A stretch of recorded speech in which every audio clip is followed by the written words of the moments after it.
Hi, I'm Robert Osborne. First, I have to emphasize, so there's no confusion about it, the man we've been honoring since 6 a.m. this morning is named Rex Ingram. And there were two famous Rex Ingrams in Hollywood's past. One was a director named Rex Ingram, white, born in 1892, and famed for directing Rudolph Valentino in The Four Horsemen of the Apocalypse, and also directing silent screen classics such as the 1922 The Prisoner of Zenda and 1923's Scaramouche.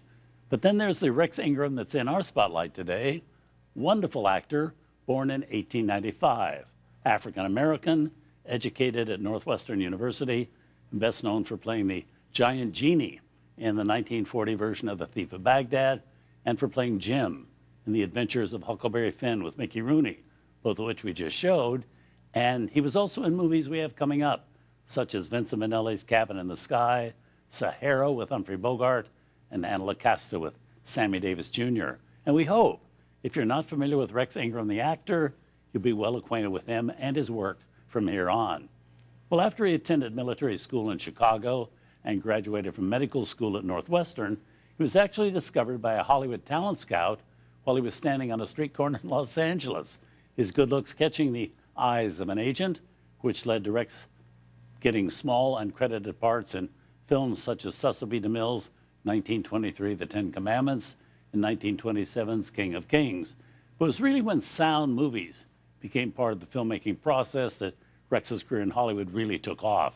And audiences heard that distinctive and beautiful voice of his.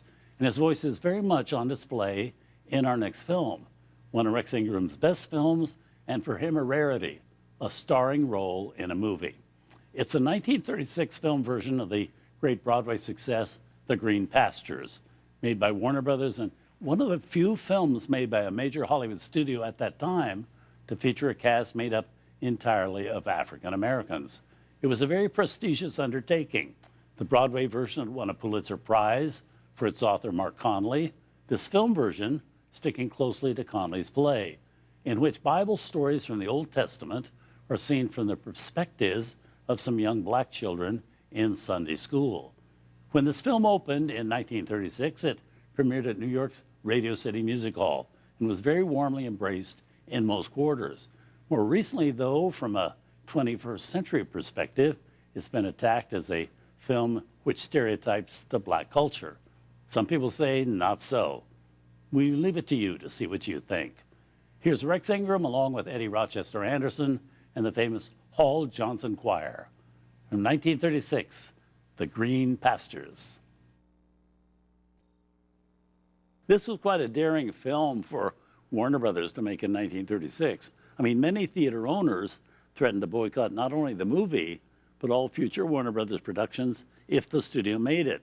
But Warner's went ahead anyway, and everybody was surprised when it turned out to be very successful at the box office. It had its premiere at New York's prestigious Radio City Music Hall and pulled great reviews from the Manhattan critics. One African-American reviewer, however, wrote, "Let it go for what it is, an interesting and entertaining spectacle with a cast of underpaid colored actors portraying a white man's conception of Negroes' earlier day beliefs of heaven and the Bible.